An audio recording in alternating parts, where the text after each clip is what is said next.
I will call this meeting to order. This board meeting for the Pewaukee School District on Monday, February 23rd. I'll start with roll call. Mary? Here. Travis? Here. Stacey? Here. Ashley? Here. Matt? Here. Larry? Here. Thank you. Was the meeting properly noticed? The meeting was properly noticed. And could I get a motion to adopt the agenda as presented? So moved. Second.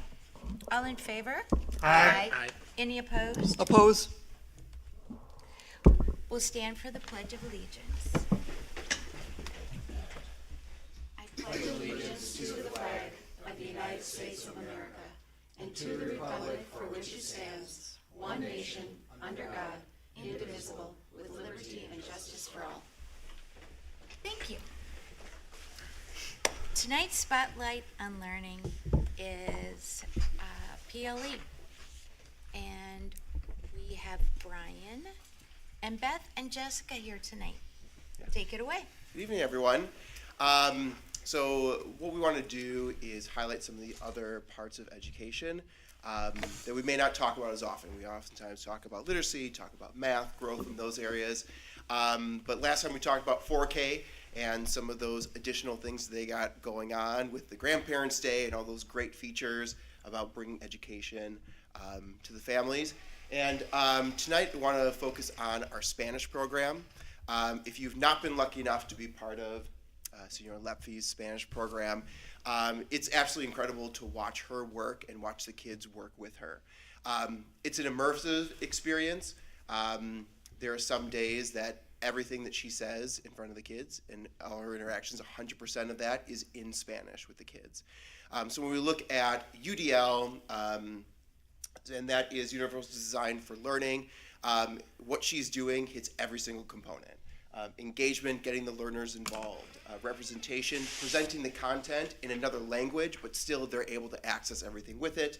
And then action and expression, how do these kids get to demonstrate their knowledge within Spanish without being fluent in it? So she's going to go through a number of activities that she does, as well as the philosophy behind her program. So even if we're not on a learning walk, you ever want to stop by for Spanish, like, absolutely do it. It's incredible to watch the program run. So without further ado, I'll turn it over to Senora Lepfi. Buenas noches. Impressive. Wow. Me llamo Señora Leffy. Yo soy la maestra de español para los grados 5K a tercer grado. Estoy aquí esta noche para hablar sobre nuestro programa de español y lo que están haciendo nuestros estudiantes en la clase. I debated presenting everything entirely in Spanish tonight, with visuals and even an activity or two, just as you would experience when you walk into our classroom. But I truly hope you will come see our students learning in action. There's something powerful about watching them take risks, build confidence, and communicate in another language. And I have so much to share that I don't want it to get lost in translation. Our students in Pewaukee are incredibly fortunate to begin their world language journey in 5K. Those 30-minute classes once a week from 5K through second grade are not just exposure to vocabulary, they are the foundation for building multilingual learners and global thinkers. From the very beginning, we opened the door to conversations about languages spoken around the world, in students' homes, by friends, extended family, and even famous people they admire. Students who already speak another language at home are acknowledged and affirmed. They see that our district values multilingualism. We intentionally promote inclusion, curiosity, and openness to discovering the world beyond Pewaukee. Beginning in 5K matters. Young learners acquire pronunciation more naturally. They are less self-conscious and more willing to take risks. Spanish class often becomes a space where most students are learning something completely new together, which levels the playing field and builds empathy, resilience, and courage. Academically, Spanish supports core skills across grade levels. In our early grades, students begin literacy skills by identifying letters and sounds, recognizing words, and beginning to form sentences. By third grade, they are reading short passages in Spanish and able to make inferences about what they read. Students strengthen problem-solving skills as they use visuals, gestures, context clues, and environmental cues to construct meaning. They are constantly making connections. It is incredible to watch their brains absorb language, like a sponge soaking up every detail. Some students eagerly use Spanish in the hallways and classrooms beyond our Spanish classroom. Others build confidence gradually. Both journeys are equally valued. Because we meet only once a week, I'm very intentional about maximizing every minute. My goal is to create an immersive environment as immersive an environment as possible, primarily using Spanish throughout our time together. That means our classroom is filled with visuals, gestures, movement, and interactive opportunities. Even behavior guidance begins in Spanish, supported by simple language and clear visual cues to help students make meaning. Class begins the moment students walk through the door. Even classroom teachers are drawn in, responding to questions like, ¿Quién falta hoy? ¿Quién no está aquí? The students love seeing adults to try alongside them. It builds excitement and community. Routines are essential. We begin with a greeting song and review our objective, written in English for clarity, but introduced in Spanish. In kindergarten, students toss a softball to practice names, feelings, and colors. In first grade, we add calendar routines, days, months, sequencing, today, tomorrow, yesterday. In second grade, we add weather. Each year builds upon the last, strengthening confidence and comprehension. Language learning in our classroom is not isolated, it is connected and meaningful.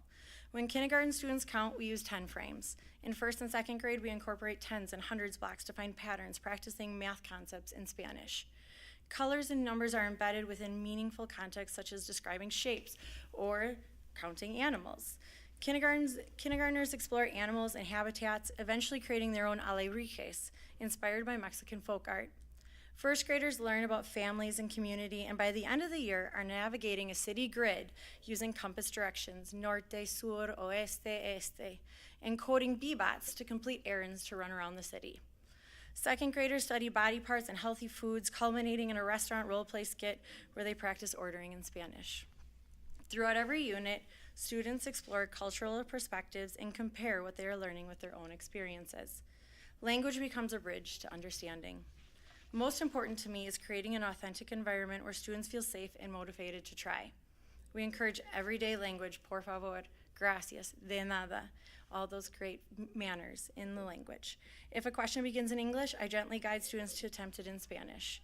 The goal is not perfection, it is participation and building confidence. To ensure access for all learners, I provide multiple supports, visuals, gestures, movement-based vocabulary, manipulatives, interactive activities, and chat mats. Chat mats provide vocabulary and visual support directly at students' tables. They each kind of work in their own little group. They help students write, build sentences, and share independently. Even when students do not use them, knowing they're available builds confidence and autonomy. Materials are adapted as needed so that every student can fully participate. Inclusion is not an afterthought, it is foundational. What brings me to the greatest joy is watching the students grow. I have the luxury of watching them grow over multiple years, not just in vocabulary, but in confidence and as a person. Over the years, I see them take greater risks, speak more freely, and support one another. They begin to see themselves as capable communicators in more than one language. Building multilingual learners is about more than learning Spanish. It is about developing flexible thinkers, culturally aware citizens, empathetic classmates, and confident risk takers. It begins in 5K, and it grows each year. I could speak for much longer about my passion for my language program and language learning, but I would like to leave some time for your questions or thoughts you have. I also invite you to explore some of the materials, which I'll share on some of the following slides. But most importantly, I invite you to visit my classroom and see it in action. Our students would absolutely love to show you what they are learning. And then I just put a few things that we've done. The BBOTs, where they learn all the community buildings, and then they learn their directions, and they have to direct their BBOT using Spanish through the city to run their errands. But they can't stop at different places. They have to stop only at the places to run their errands, kind of like a real life, figuring out how to run your errands, but in Espanol. The other part is the healthy plate. They talk about healthy foods, and this particular activity they did with some of the high schoolers. This is a little video.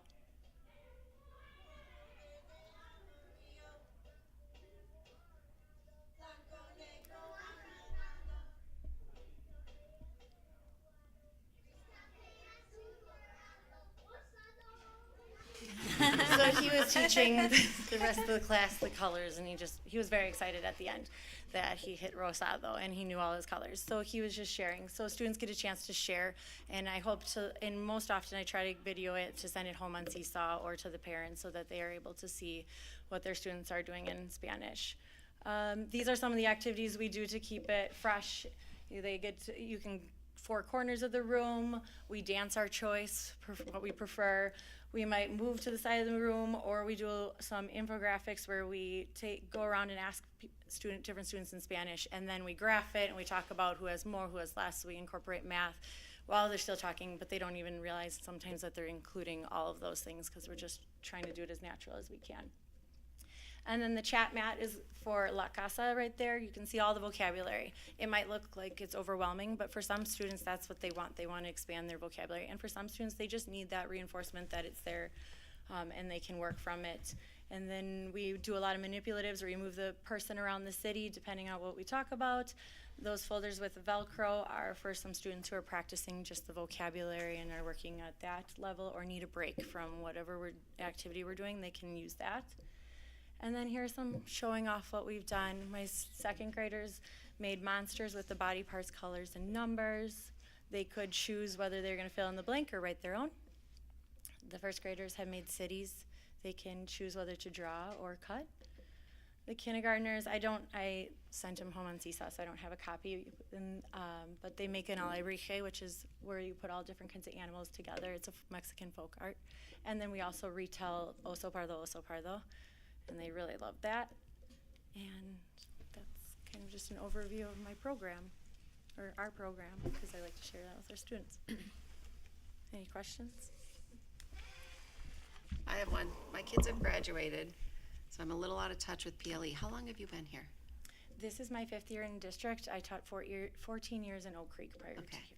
And you've been at PLE the whole time you've been here? Yes. Okay. PLE, well, I teach at PLE and Horizon. Oh, I'd be amiss okay. to not say that I teach 1 grade level at Okay, Horizon. awesome. The program sounds really fabulous. And I love that you speak it in the classroom. That's great. Do you ever take any field trips out in the community to, like, say, a grocery store or an authentic Mexican restaurant to kind of let them use what they've learned outside? I have not attempted it yet. However, I'm open to possibilities. It's the tricky part of it is because I only see them 30 minutes once a week, and it's a day 1 through 5. It would be trying to figure out how to make that work without interrupting different schedules. Couple questions for you, or Mike, I'm not sure which. What do you do the rest of the time you're here? I teach all of kindergarten, all of 1st, all of 2nd, and all of 3rd grade, so all sections of there. And 3rd grade has 2 25 minutes a week. Okay, so the Spanish is on top of just being a regular kindergarten teacher? No, No. she's our elementary Spanish teacher. So there's about 9 sections per grade level.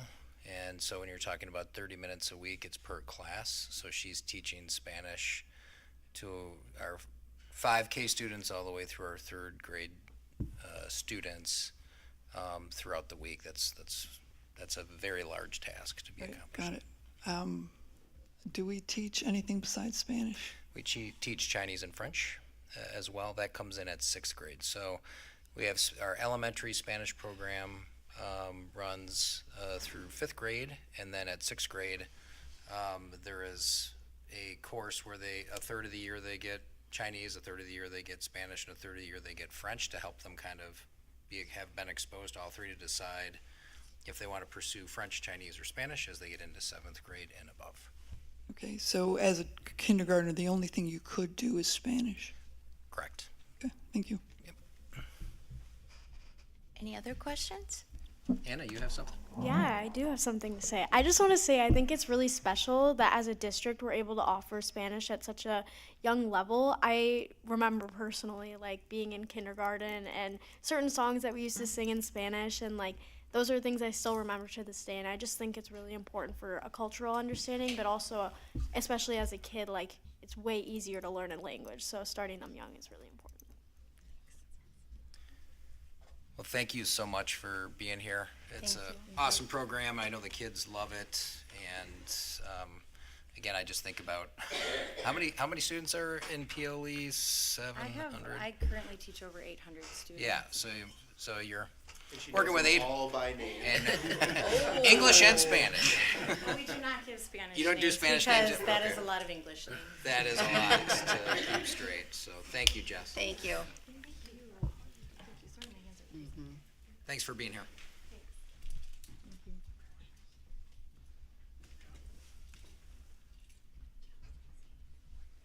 Okay, next we have salutes. Does anybody on the board have a salute tonight? This might be a little bit different.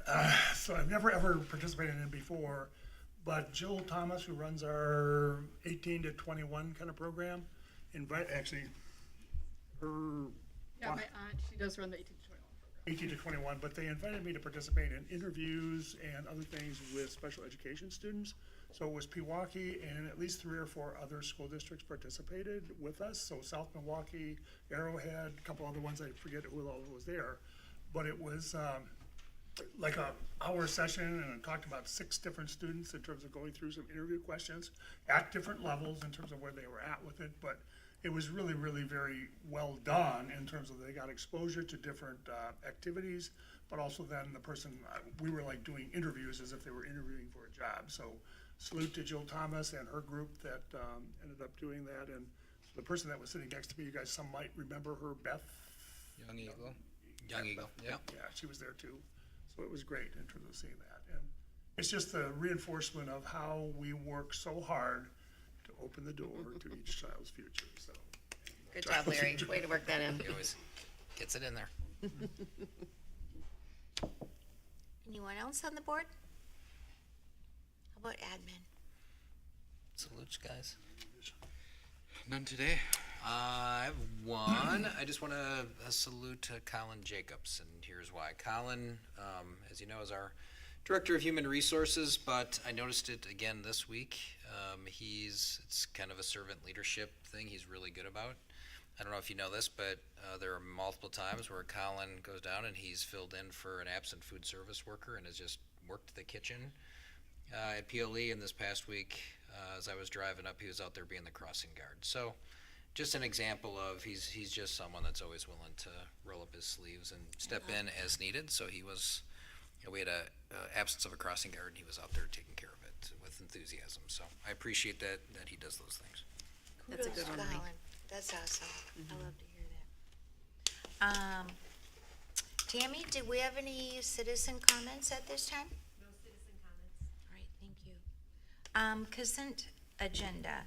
It includes the meeting minutes from previous meetings on February 9th, the regular meeting, and the business affairs. Correspondence included in your package, and no gifts at this time. So can I get a motion to accept the consent agenda? So moved. Second. All in favor? Aye. Any opposed? Oppose. Moving on to new business. So tonight we're going to get an Act 20 progress update from Anthony Pizzo. This presentation is part of addressing our board goal number 5 and Mike's superintendent goal E. So Anthony, the floor is yours. Yeah, we have Brian Siegel and Christy Johnson and Robin Wilson here today. As the board is familiar, there were some legislature changes requiring us to make some changes to early literacy instruction. So just wanted to provide all of you with an update, and no better than the folks that are engaged in that work at the ground level. So I'll hand it over to you guys. Thanks, everyone. So through our presentation this evening, we'll give you an overview of where we've been, where we are, and then where we see things headed in implementing Act 20. So a quick overview of Wisconsin's Act 20, commonly known as the reading law. Some key provisions of the reading law were to ensure science-based literacy instruction in grades 4K through 3 for all students. We'll talk about kind of those 5 pillars of what science-based reading instruction looks like later in the presentation. the act requires that we provide a universal screener for every student in grades 4K through 3 to ensure that through a child's early development, no need is being missed or falling through the cracks that may not be noticed by a school district. And across the state, we all use the same universal screener. And the act provides that we provide additional support for students in the early grades, with the idea that if we can solidify that, it will pave the way well for students as they continue to go through their K-12 careers. Certainly there were components of that we already long had in place, but some specific implications for our district as the act came into being were that we went to the state's universal screening, which was AIMSweb. We were already screening students using a different tool, but this one also had us sweep in 4K students as well. So that was a new piece for us. That we broaden our menu in terms of systems of support. The universal screener allows us to get really specific in determining what a student's reading needs are. And so we've broadened our menu of interventions based on that student need. So that's been an area of growth for us. It caused us to make a few instructional shifts, most notably becoming more systematic with what we have done with phonics instruction, and Christy will talk more about that as well. And it's required a good deal of professional development on the part of our teachers, and they have, every single one of them, risen to that challenge and beyond, so we'll talk a little bit about that as well. So with the universal screener, what we're really looking at is determining any student that falls below the 25th percentile on this nationally normed screener. For any student falling below the 25th percentile, we're required to develop a reading plan for them. Again, that's not entirely different than we always did. It just sets that bar at the 25th percentile, leaving no subjectivity for a school district. And that personal reading plan is very prescriptive, giving the teacher and the parents a roadmap of exactly what's going to happen to support that student's reading development along the way. For every student, so 4K students are screened, we begin watching them, but reading plans don't begin until 5K. For students in 5K through 2nd grade, there are very specific criteria elements for them to be dismissed from a reading plan to ensure that they're getting exactly what they need. Students must score above at the 25th percentile above the next time we administer the universal screener. That's administered 3 times a year. We've added district requirements as well, that students have at least 4 consecutive progress monitoring points showing that they're making good progress along the way. So we're not looking at just one data point that might indicate progress. We've got a bank of them then. And then lastly, we included classroom data as another point of growth that we would look at to determine whether a student was ready to be dismissed from the reading plan. And the reason for that is because we didn't want confusing messages for teachers, students, or parents in terms of whether a student was making progress. We didn't want a student to be needing a reading plan, then dismissed, then maybe needing one again. So we did set that bar high. And then for 3rd grade, the criteria is different. The criteria for dismissal from a reading plan in 3rd grade is mandated by the Act. So this is the same across in school districts across the state. First, parents and students must agree. Parents and teachers must agree that the student has met the goals of the reading plan. So there's an element of parent voice there. And secondly, the student has to have scored at or above proficient on the state exam. And we get those scores at the end of the year. So really, if a 3rd grader has a reading plan at the beginning of the year, they're engaged in a reading plan throughout their 3rd grade year. Okay. We're going to talk more about the shifts in our universal instruction with Christy. Robin, or Christy can probably answer this too. The forward exam, is that the one we get the results really late? So previously, we got the results really late. The state this past year has made an effort to get us the results a little bit sooner. So in prior years, we would get the results in about sometime in July. This past year, we got them in, I think it was end of May or early June. It was in May. So, Yeah. All right, that's good. Are these the results you don't release until November? I'm sorry, what? They're embargoed. They're embargoed, yep. Yes. Got it, thank you. So as Robin mentioned, some universal shifts in our instruction. Some of these things, some of these pieces that are mentioned here are things that we've long-standing had in place in Pewaukee School District, and some of them are new additions that we've become a lot more systematic about in order to ensure all students have access to all 5 components that are addressed through the science of reading. So when we think about phonological awareness, that's a child's ability to hear sounds, manipulate sounds in words, to recognize parts of words, to do things like rhyme. We are now using something called the PAST assessment in 4K. That assessment allows the 4K teachers to determine student skills at a very basic level and then do some additional work with students. And as Brian shared with me, a lot of that has to do with things like rhyming, having a lot of fun playing around with words. And then in 5K through 2nd and 3rd grade for this year, we're using a system called UFly that helps us address phonological awareness and then also phonics. At 3rd grade next year, and then currently in 4th and 5th grade, we're using something called Core Phonics that I've spoken with you all about in the past.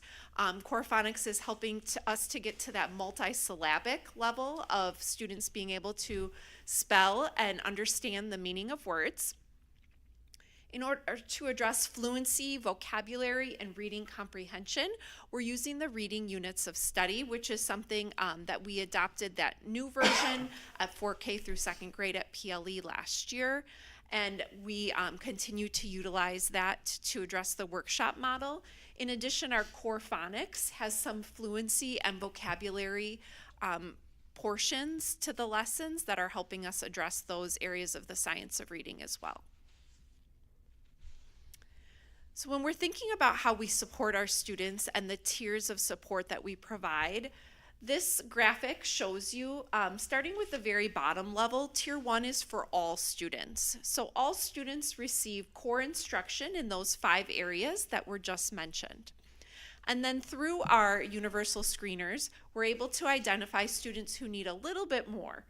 And those students, we start with a tier 1.5. They receive additional support 2 to 3 times a week in a small group, right around anywhere from 4 to 8 students.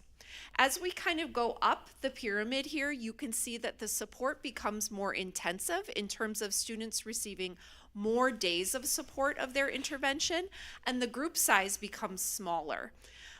That is then addressing fewer and fewer students. So when a student would, on their Ames Web assessment, score below the 25th percentile, we would then first typically utilize a tier 1.5 intervention. We would then monitor that child's progress to see how that they're doing for 6 to 8 weeks, and then make determinations as a team if we need to adjust the plan based on how the child is progressing.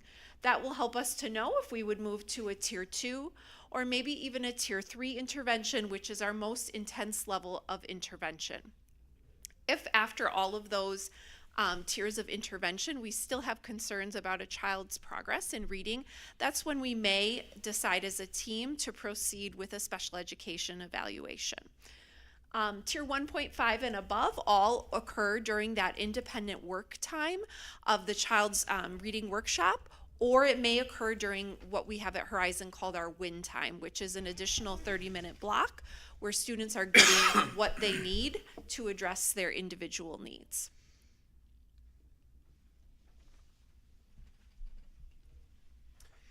So through the Ames Web platform, we have a lot more tools at our discretion in order to address learning needs that pop up through the universal screener. So to be able to progress monitor them and their growth, we're able to hit phonological awareness, phonics, fluency, vocabulary, and comprehension. I'm not going to read through the entire list there, but you can see that progressively gets more comprehensive in terms of what skills they're working on. The very basic one is initial sounds, so just identifying what's the first sound in the word, and we may be doing that in kindergarten. We don't have formal reading plans in 4K, but if we note that there's already a need there, we may do some informal progress monitoring at that grade level with that, in hopes that when they get to 5K, they don't need to have a reading plan when they first get through that testing window. So you can see all the different options we have to address phonological awareness, phonics, and then you get to fluency and comprehension. So a lot wider of tools at our fingertips. The other nice part about AimsWeb is that we can track through that system. So you can see here that black line says we want them to reach this certain level by the end of the year. That green line shows that with all these data points, that student is going to surpass their goal by the end of the year. If it was below that black line, it would be red, and that would be a signal to us that we may need to try a different intervention with them because what we're trying isn't quite working. So when Robin was talking about 4 data points above the goal line, you can see that this student at this point in time, they had 3 consecutive data points above. We would need 1 more to then check that box, and then we'd look at how they test in the next window as well as what their running record scores are. And that would be at PLE. That's for considering removing the reading plan. Correct. Yeah. Brian, what would explain that one blip where it jumped up high? It's a great question. You don't know. You just never know. You never know. Sometimes it's the passage. When certain passages are given, they may be focusing on let's say a short vowel sound. So it may be one that they're very familiar with. Like they're very comfortable with that, the at and the an and the ap ending, and that passages happen to have a few more of those. When we see a dip there, maybe they're not as familiar with the short E, and that one involved a few more of those patterns. So that's why we look at the trend instead of just individual data points. There are some times that kids, they come into us, they're not feeling well, and we see one of those progress monitoring points just absolutely nosedive. But then we see the rest of them following a trend, and sometimes kids just come in a different headspace in a day, and that's why you look overall. Sure. Yeah, I think it illustrates an important point that learning is not just this straight linear experience. It's like getting better at anything. It's ups and downs. It's, you've seen that probably graphic of what success looks like, and it's not here to here. And that's the way it goes with learning. And this has really standardized what all teachers are looking at. So it used to be interventionists were using this to track progress monitoring. Now with Act 20, every teacher with a student on a reading plan is utilizing a system like this to track data over an extensive course of time. And when we have them come to our student success meetings, and they may be trending below the goal line, that's when we talk about what are you noticing, what are the data points, where do they find success, what do you notice in the classroom, and develop a different course of action for them. So with this, we have found a lot of success, and a big part of that is with our reading plan dismissals. So 4K does not require reading plans, which is why we don't have any dismissal data there. But you can see from 5K to first grade spring to our most recent testing window. In winter, you can see how last year's 5K, the current first grade group, they dropped by 5 reading plans there. First grade into our current second grade group, they dropped 9 reading plans in that time. And then second to third, they went up, but remember the current third grade group, they cannot exit the reading plans until after the testing window this spring. So we've only added 3 kids to this. We can say with a fair amount of confidence that this number will drop. We just don't know how many based on the testing window. And then when you look at last year's third grade into this year's fourth grade, this gives us the confidence that the current third grade group that will be exiting some kids out. You can see the drop from 45 to 29 last year's third grade to this year's fourth grade. So what we're doing based on this data is working, and we're getting those skills to the kids, making them more confident and competent readers by a number of measures, because we're not just measuring through AimsWeb, running records, progress monitoring, forward data. We're using a lot of different data points to show that they're making that growth. So continuing forward, we know that we're not hitting every single kid quite yet. That's ultimately our goal, a never-ending cycle of every kid achieving. So we are continuing our learning as staff. Robin alluded to Cox Campus, which is an online program that everybody 4K through 3rd grade is required to do.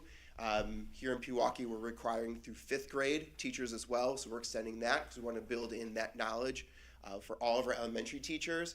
There are a number of different courses you have to go through and pass. There is a quiz at the end and then an overall test that you have to pass with Cox Campus.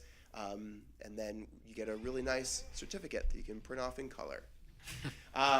Total of, is it 32, 36 hours of, 38 hours of training. Last year's spring break was fantastic for me. But you know, you grow in a lot of ways with it. For as long as it was, it really is a lot of training, getting back to when I was in college, reminding myself of some of those things, but also some new strategies that I had not known before. A lot of brain science in there too, about how kids' brains work and different ways of helping them access the content. Horizon's going to be doing some training this summer in core phonics. And then at the PLC level, we're going to continue to work to analyze student data, learn from each other about what we can do to help teachers grow in their practices, as well as how we can help support all learners.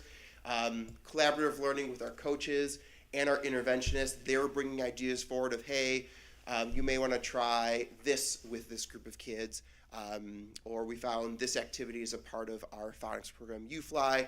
Why don't you give it a try? I can come in, I can demonstrate it for you, and then you can try it on your own. So we've already had a lot of teachers find a lot of success in taking programs and instructional strategies they've learned from coaches and interventionists, and as well as if you have a reading plan, some direct coaching there on how we can continue to get that growth that we want to see and trend above that goal line. A lot of that happens either in PLC levels or student success meetings that we have in our buildings. Any questions? This is a question that's anecdotal. What's the feedback and response you're getting from families on these changes? Is it positive, do you feel like? Yeah? Yeah, I mean, it's clear communication, I would say, more than anything. You know, when you get that reading plan come home, there's some people who could be very worried about what does this mean for my child. So we oftentimes support it by making a call home and saying, hey, here's what's coming home, here's why it's coming home, here's what our plan is to address it. And when we send updates on the reading plan, they can see those charts of like, here's the growth that we're making, here's the growth that we're not making, here's what we're going to try next. So I'd say enhanced communication between school and home, that's a big benefit that we found. And there are some intricacies with the reading plan, but prior to this, our entrance criteria for Tier 2 reading intervention was at the 25th percentile, and students in intervention did the same progress monitoring. Those reports went home. So it just kind of formalized it as a state. There were many practices that we were already engaging in. Okay. Christy, I have a question. Sorry, Larry. Yes.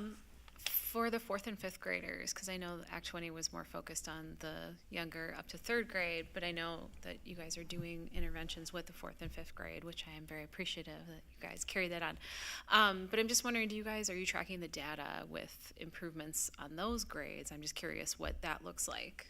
Yeah, we're starting to utilize a lot of the same processes. So like Brian just said, what Act 20 has helped us to do is just to get a lot more systematic with some of the things that we were already doing.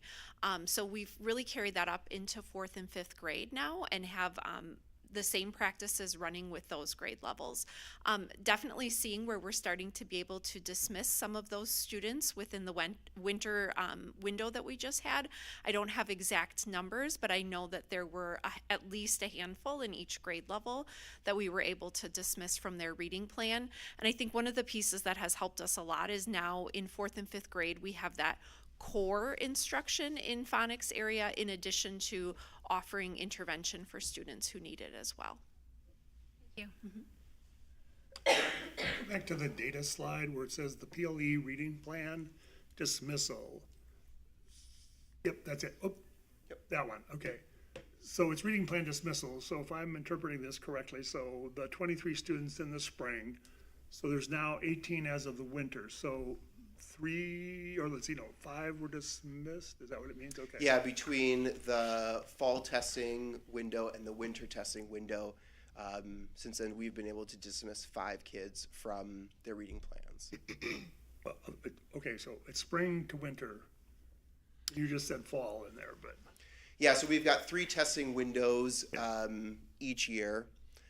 So just taking that group at the end of last year, how many kids ended last year in 5K with a reading plan, and up to, I just wanted to give you like the most current data, so it's after the winter window. So between fall and winter, we dropped a total of 5 reading plans in that grade level. Will we see another data point on that? Yeah, our spring testing window is April? End of April to Yeah. beginning of May. Right, so at that point, we could provide you with, from spring to spring, how many kids have. No, give me the detail by each testing cycle, right? Because you Yeah. had the spring to fall to winter, so the one data point is missing in there, right? In the sense the fall is not there. The fall. The though, fall, is yeah. the same as the spring, because the students end in spring. We end Oh, they with a carry that certain same one number, forward then? And then that is carried forward into the fall, so Right. that ends up being. So the start of the fall would be the same Oh, number okay, than so the ending it's in the fall, spring. it's spring Right. slash fall, okay, that's the way. Yeah, I mean, we could break it down for you, so at the end of the fall testing window, how many reading plans we had, and then again at the end of the winter one, we could break it down individually that way. Because that's a progress kind of measure, right, in the sense of how you're doing relative to Yeah. getting kids dismissed from those plans.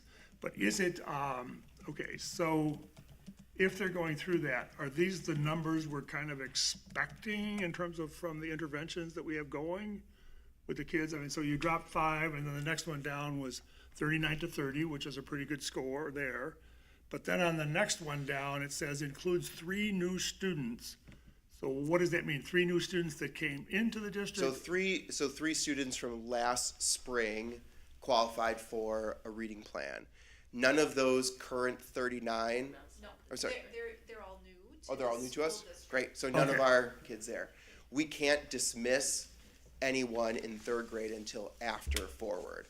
So had we been able to follow the PLE guidelines where we're not bound by that test, there could have been kids that were dismissed after the fall or after the winter. They just can't do that until after the forward test. So we're waiting on those. And if I could just add, just because specific to those 3rd grade students, so this winter, for example, we have several students who we can't dismiss from their reading plan because we don't have their forward results.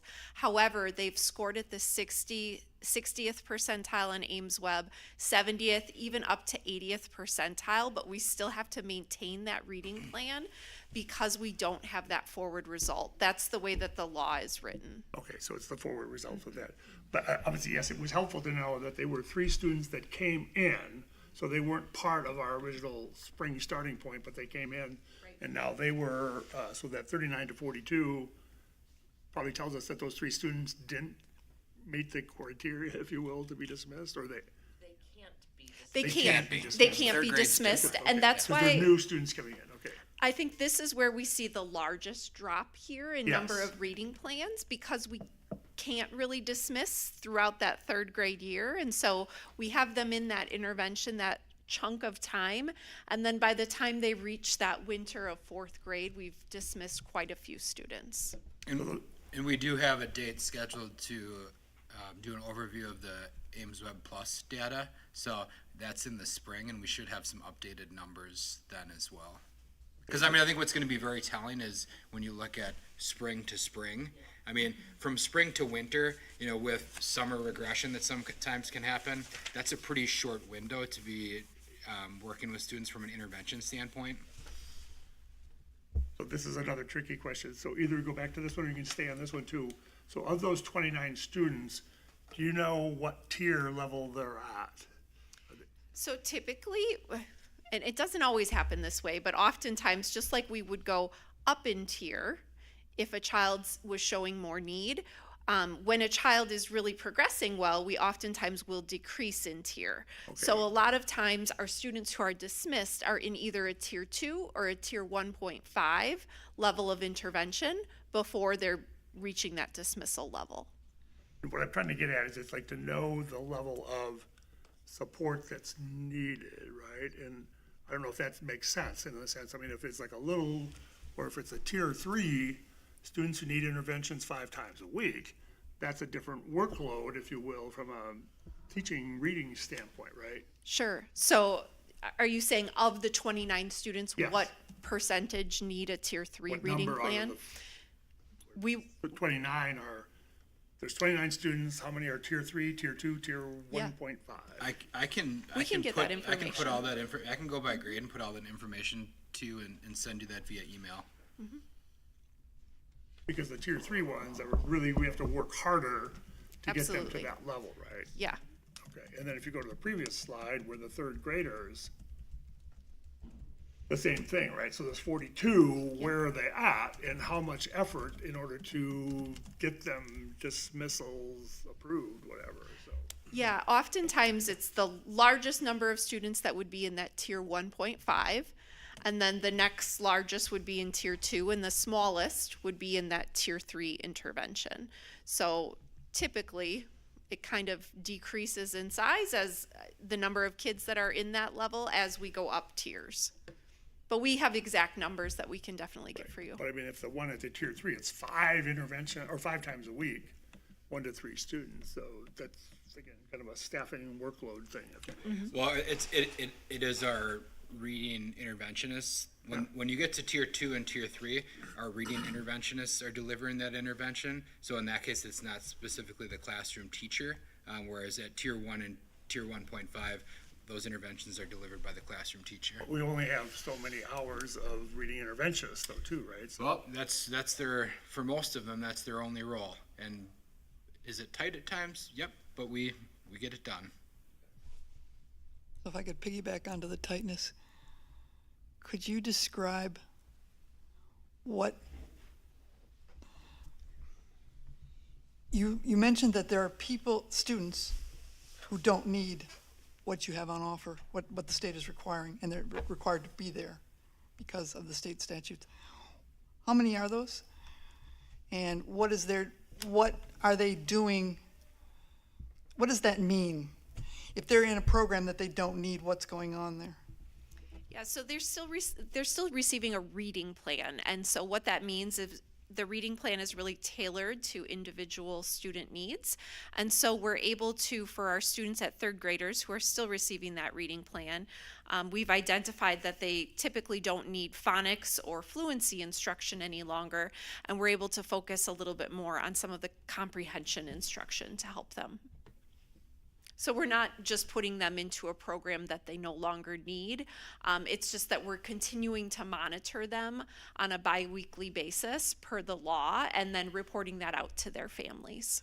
Okay, and they don't need that, is I think what you're saying. Right. Okay. So you could use That, Go ahead. I'm sorry, that programming is still going to be based upon what that child's biggest opportunity for growth is, what their weakness, so to speak, is, their relative weakness. Even if in another grade level they might have, even if they're above the 25th percentile, the intervention is still going to focus on whatever their greatest relative need is. Is that making sense? So it's not something they don't need at all. It might be something that they're showing a level of growth that they wouldn't need intensive services right for a longer period of time. Right. So it sounds like you're describing, maybe this is definitely a thing for Mike in one of his groups, that you're being compelled to give need where it's not needed, and you're running you run the risk of running short on the end where it really is needed, and there's no reason for the first part to occur at all. And maybe feedback to those folks who have written that law that way, where there's no out for people who don't need it anymore, might be useful, so that you're not spinning wheels where you don't need to spin wheels? That's what it looks like when you say it. I have one other question, I don't know, maybe Anthony or whoever. So out of, just for example, like the 42, so that's 42 out of how many third graders do we have altogether? 215, maybe? I can tell That you might be another exactly, number Larry. too, just to give us a 30. Yep, I'll get you percentage. the exact number here. And yes, indeed, I'm a statistical data Yep. and analyst kind of person and a What grade? fan What of grade? the count from Sesame Street, if you haven't figured that out. There are 215. We were right. 150. Impressive. The other thing back with this one, and it's not necessarily specifically a part of this, but I know you don't do the 4K testing or does not require reading plans, if you will. But there's a group that I became familiar with in the last year and a half or so called Reach Out and Read, which again, in physicians' offices, they hand out books to young children at 6 months, 12 months, 15 months. I don't know if you guys have ever experienced that or not, but it's actively supported by Reach Out and Read as a national organization. I attended their annual conference. It was held and hosted by Epic in Madison.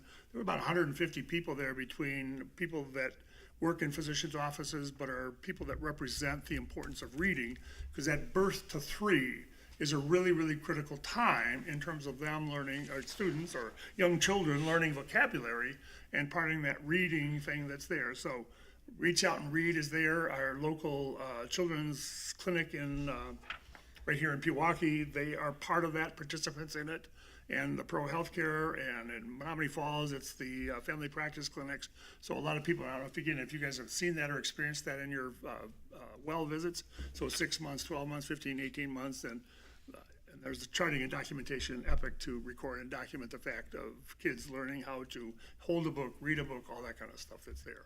And it's a supportive thing that we can do, and potentially even with our own daycare centers in our community. And I happen to belong to one of the churches here, and we have a child early learning center kind of thing there. I mean, how do we support those kinds of things in those kinds of settings as well? So it's available, and books are one of the ways that kids can learn how to read, so.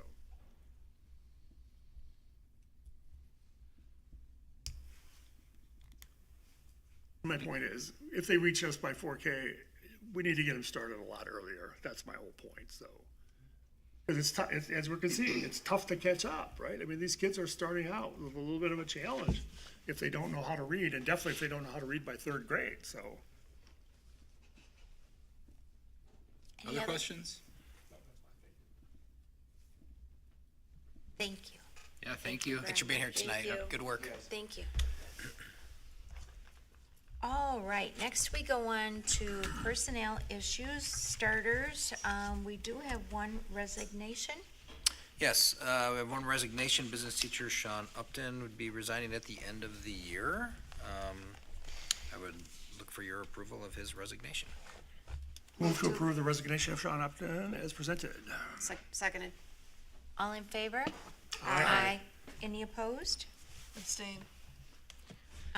Retirement, we do have one retirement. Yeah, Linda Reinowski, who's been with us for quite some time. She had my daughter in 1st grade, I remember way back when.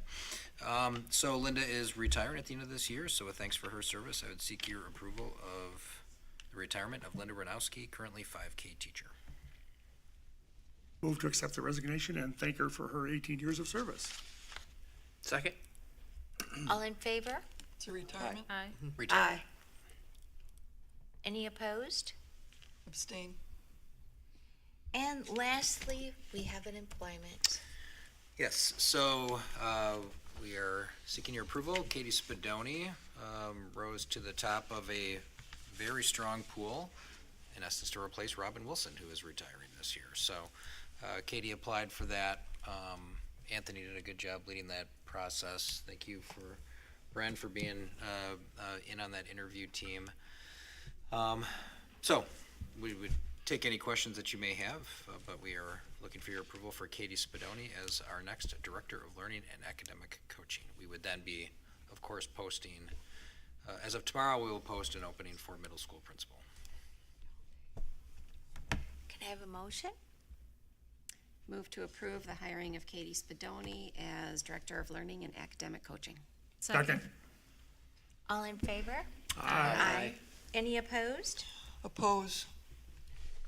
And no leave of absence. upcoming activities. First, our next board meeting would be Monday, March 9th. But I have to tell you, there's been a flurry of activity with all of these interviews. And we're looking to move that board meeting to March 15th. And Mike, I'll I think it's let the you. 16th, actually. Is it the 16th? You're right. Do you want to expound more on that, Mike? Just a couple of things. We are, so I'm just gonna talk to this evening. We are gonna be looking to advance finalists for John's position. And I'm looking to involve the entire board, if you're available next week, in part of the interview with those finalists. So that's one piece. We would like to have someone approved prior to spring break. The only board meeting right now is March 9th. I do not believe we'd have this position wrapped up in time for that meeting. We would then have to convene at least a majority of the board to approve that, to get that taken care of. So there's that piece. We also have a situation where Anthony and I are gonna be traveling for a conference, and we're planning to be missing that March 9th meeting. I know Larry was gonna be coming in virtual for that March 9th meeting, so attendance is a challenge for that particular meeting. And just the kind of the topics on there, it would be best if we could all be present. So if it works on schedules, there'd be a lot of advantages if we could bump that back a week. Do we have any conflicts from To the board 16th members? then, right? Yeah, The to the 16th. following Monday. Yes. Looks like we're all good for that? Okay. All right. Oh, one thing I did forget to say, not about this, just kind of going back to Cady's hire. Cady would have 100% been here tonight, but she has a sick child, so she was planning on Two sick children. two sick children. Two sick children, so otherwise Cady would have been here, so I should have said that before.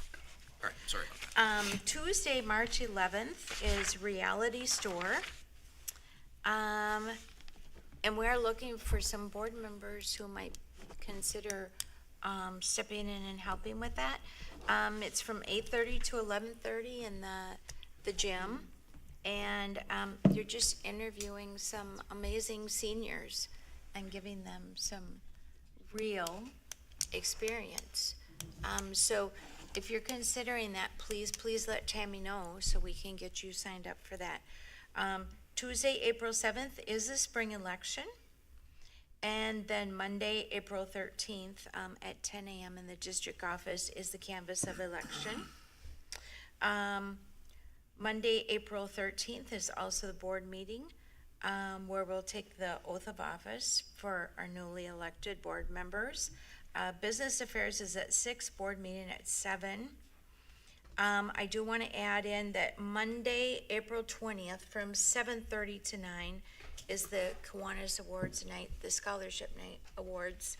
I love to attend every year. I think it's just amazing to see the amount of dollars that are given out to our students and the talent on behalf of our students. So again, if you're interested in attending that, let Tammy know so we can get you RSVP'd for that.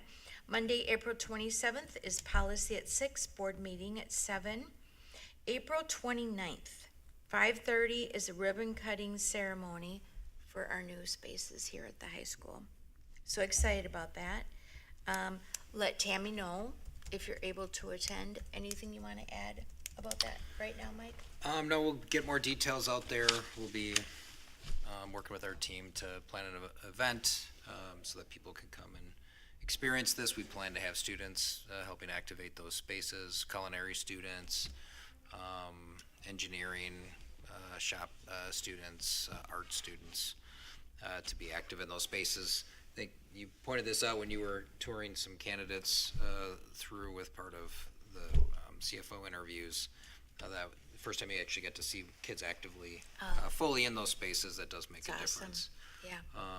So yes, so plans are being put together to create that event. Tuesday, May 5th is the Open Door Awards at the Sharon Lynn Wilson Center. Again, if you can attend, let Tammy know. We would like it would be nice to have a few people from the board in attendance that night. I also just need to let you know, Saturday, May 30th, is the high school graduation ceremony. And Wednesday, June 3rd, is the Asa Clerk 8th grade promotion ceremony. So just lots of fun things to come. Should we talk now about interview? Yeah. So, looking to have, it'll be we're still in a little bit deciding mode, 2 to 3 finalists for the Assistant Superintendent of Business Services position.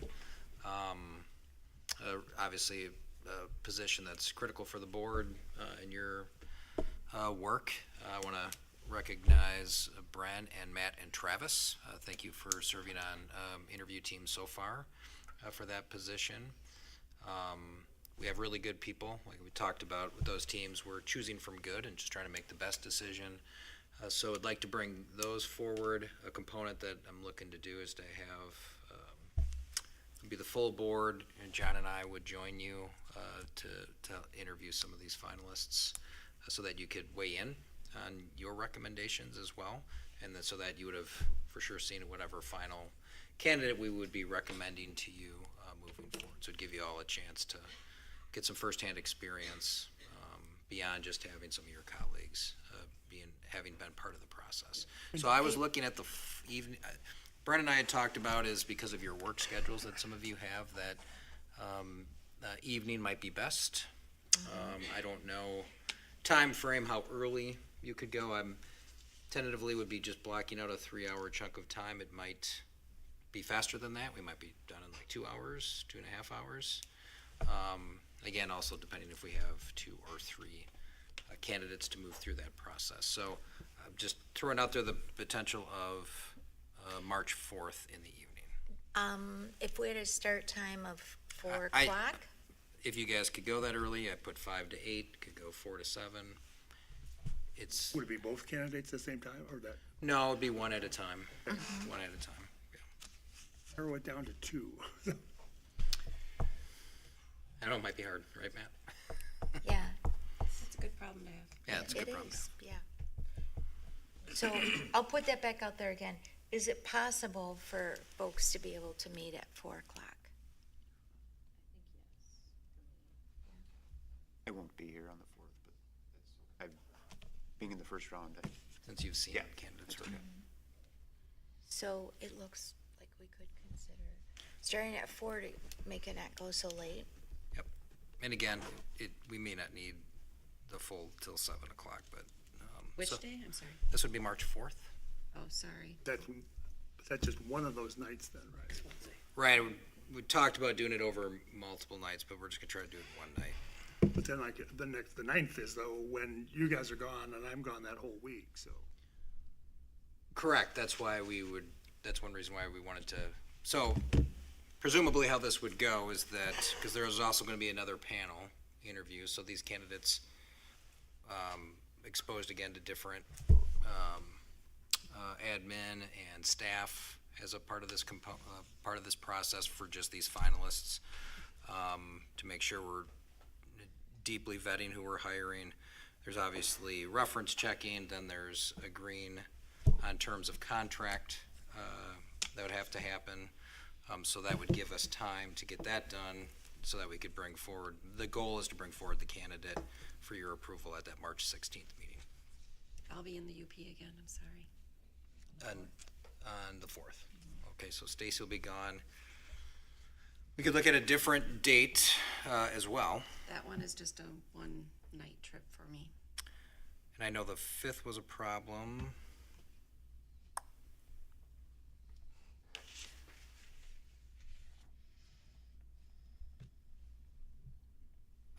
Would the 3rd work? Tuesday? Ashley, was that a challenge for you, the 3rd Tuesday next week? Okay. So if we went at 4, we could probably get you out of there. Did you say the 3rd was okay? Mm-hmm. The 3rd? Does the 3rd work for everybody? Okay, so we'll shoot for March 3rd, 4 to 7. And I will follow up with everybody on that. We'll get you some materials to be able to review as well. Thank you. That'll be good. Okay. Yeah, busy spring here. It is. All good stuff. Legislative update? Anything there? Larry, what do you got? Well, they're kind of in the wind down phase right now, and I thought that there was some agreement between the Assembly and Governor Evers. That kind of disappeared a little bit, but they've got another proposal out there, but I think they're still in a talking negotiation stage. Because the one thing that was really important, I think, to have available was the additional funding for special education. So I think they've gotten the message on that. And then the second thing was to be able to take some of the surplus that's there and apply it to the general education kinds of things out of the general funds that are there. And then provide tax relief in the sense of the property taxes, which kind of went up because, again, the way that they allocated the $325, it all hit local property taxes. And nobody around the entire state is happy with that whole decision in terms of putting that burden back on the local property taxes. That money should have come out of the state general revenue funds that are there. So it's still in the negotiation stages, so hopefully that'll move forward. But they are kind of wrapping up, and we have an SWSA meeting tomorrow. There's some talking points around that as well. No, the speaker. Voss is retiring. Yeah, Voss. He indicated in the press that he was hoping to get something done. He sounds optimistic. Yes. That they'll come back in and get something done yet this spring. It was originally some agreement around like $200 million additional to try to fully fund special ed per what was originally intended with the percent of reimbursement. There's a desire by everybody to have some level of property tax relief. There's differences on because there's this $2.7 billion surplus. There's some interest in rebates that is a component of this. There's differences on whether anything goes into state aids versus just the rebate on your property tax as well. So there's things, to your point, that are being negotiated. But certainly from the Assembly side, there seems to be optimism, more so than from the Senate side. But usually when those guys are expressing optimism, it happens. It's not this super high friction level thing. There's differences right now, and this certainly November has an awful lot to do with what people want to come out of this. But I don't know. I think something's going to get done. I just don't know what it is. It sounds like probably $200 million for special ed. That's in both proposals. Yeah, I think that one they agreed on, right? In both Senate and Assembly kind of thing. Which would be good for us. Fantastic. Yeah, which would be helpful. So coincidentally, the last few years, or 3 years now, I've participated in what's called the Wisconsin Hospital Association Advocacy Day, and it's this year on Wednesday. So on Wednesday, I will be in Madison, Monona Terrace for some morning sessions, but then we do legislative visits. But the panel that they have coming in and speaking is Robin Voss, Hessel LeMahieu. Yeah, she's the Democrat. It's like Assembly and Senate leadership, and there was one person from the I think the Assembly side. I thought it was going to be Greta, but there's a different person there. But Robin Voss, the Democratic person, and then LeMahieu, who's the Senate person, and Hesselbein. So it's a pretty high-powered group, and Wisconsin Hospital Association is there. And like I say, I like to insert in the fact that one of the things the Wisconsin Hospital Association advocates for is nurses and healthcare workers and all that stuff. But they need high school graduates in order to have healthcare workers out there. So hopefully they can understand that as well. The other piece, just so the board knows, I had Senator Kappenga reach out to me, which was kind of nice. His office. It was nothing to do with really budget stuff. There's a proposed bill related to like cardiac response plans in schools, and they just wanted my take on what had been proposed. And I just gave them my opinion that what was proposed was not very good, and that it creates a standard that we already exceed here. It would just basically, and there was supposed to be a grant, but the revision had the grant completely stripped out of it, so it was just basically paperwork and reports to do with no resources. So I shared my opinion on that, but I just like the board to know that he had reached out, so. And I was appreciative that they did that. So Mike, one other thing, I wasn't on the list of activities, but I kind of found out that the Robotics Club is hosting kind of an open house in their area this Friday from 3 p.m. to 6 p.m. I don't know if you're aware of that or not, but they're hosting something that's there. It's from 3 to 6. Here at school? Friday, robotics. They're kind of referring to it as their open house kind of thing, so. When is it? What's that? When is it? Friday, this Friday, on the 27th, so.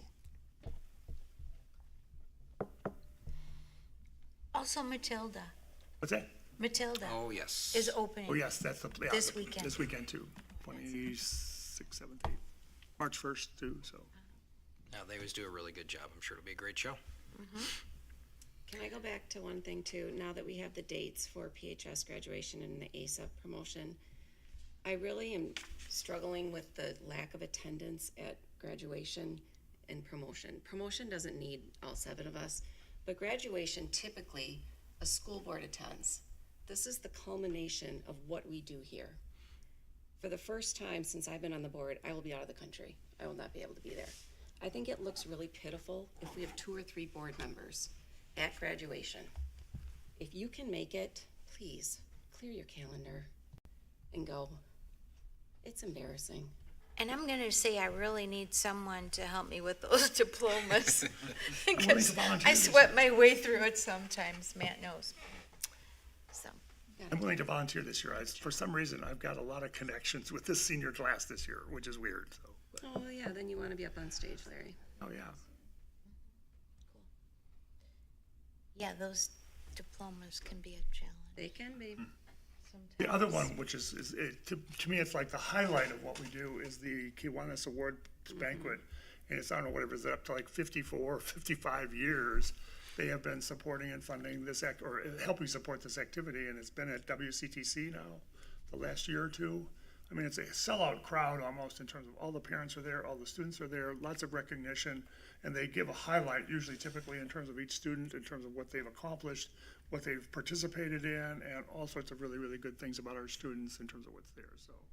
And lots of scholarship money is given out from different groups and organizations within the community, the Pewaukee Scholarship Fund, where we supported that in terms of making donations to that as well, so it's a great opportunity to do that. Yeah, those end of year events are coming up quick. Yeah. Coming up fast, March. So like. put it on your calendars, be there, Mary, we'll pick you up even, I'll pick you up and bring you there, so. I regret that someday. Board goals update. I think that would be from your perspective. Me? Or the Oh, I board's. wasn't prepared for that. Sorry. I can give an update.